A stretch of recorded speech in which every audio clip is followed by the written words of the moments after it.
Fils et du Saint-Esprit, ainsi soit-il. Lamentable, vraiment pitoyable. Regardez-les venir adorer un Dieu à tête de veau, une idole en or, eux que le Dieu 3 fois saint a tiré de la terre d'Égypte, eux que le Dieu d'Abraham, d'Isaac et de Jacob a fait passer de la servitude à la liberté.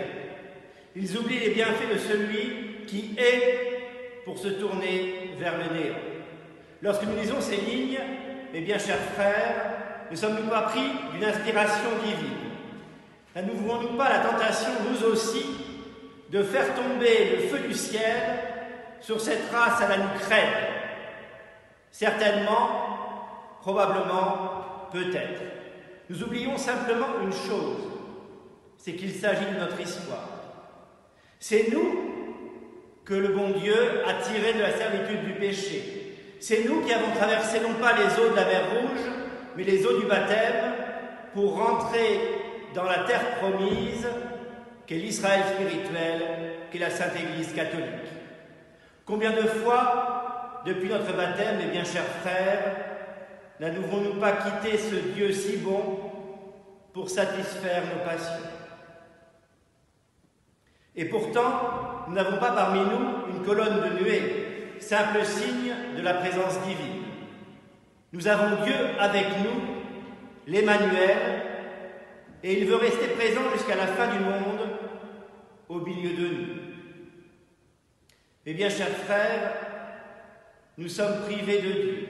Vous ne pouvez communier et assister à la Sainte Messe, et peut-être vous lamentez-vous. Mais examinons-nous. Quelle était notre attitude lorsque l'accès au sacrement nous était facile et simple? Nous confessions-nous régulièrement? Prenions-nous le temps d'assister à la messe au moins une fois en semaine?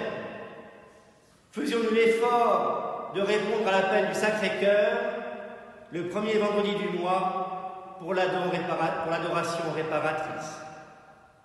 Eh bien, chers frères, le culte n'est pas aboli. Les prêtres continuent dans le secret de leurs églises fermées, tel Moïse caché dans la nuée, à offrir le sacrifice parfait, mais après. Nous sommes à la mi-carême. Le dénouement est proche, où nous ne chercherons plus à faire mourir notre Seigneur, mais où ils le mettront réellement à mort. Oui, bien chers frères, nous sommes à la mi-carême et l'occasion de faire le point sur celui-ci.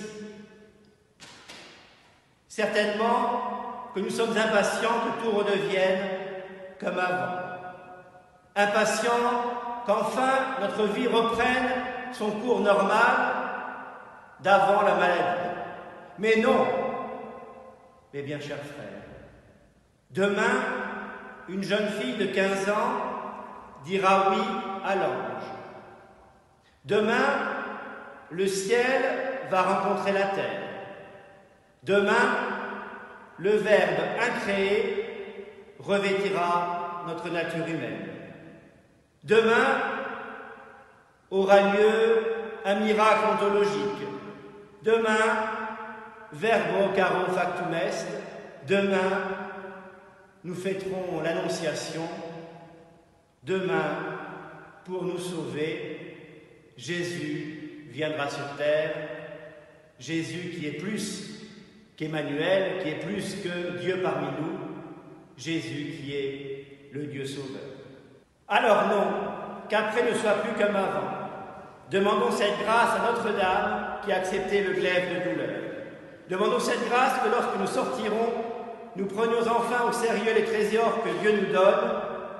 Nous prenons enfin au sérieux Dieu qui se donne à nous dans les sacrements, ainsi soit-il. Au nom du Père et du Fils et du Saint-Esprit, ainsi soit-il.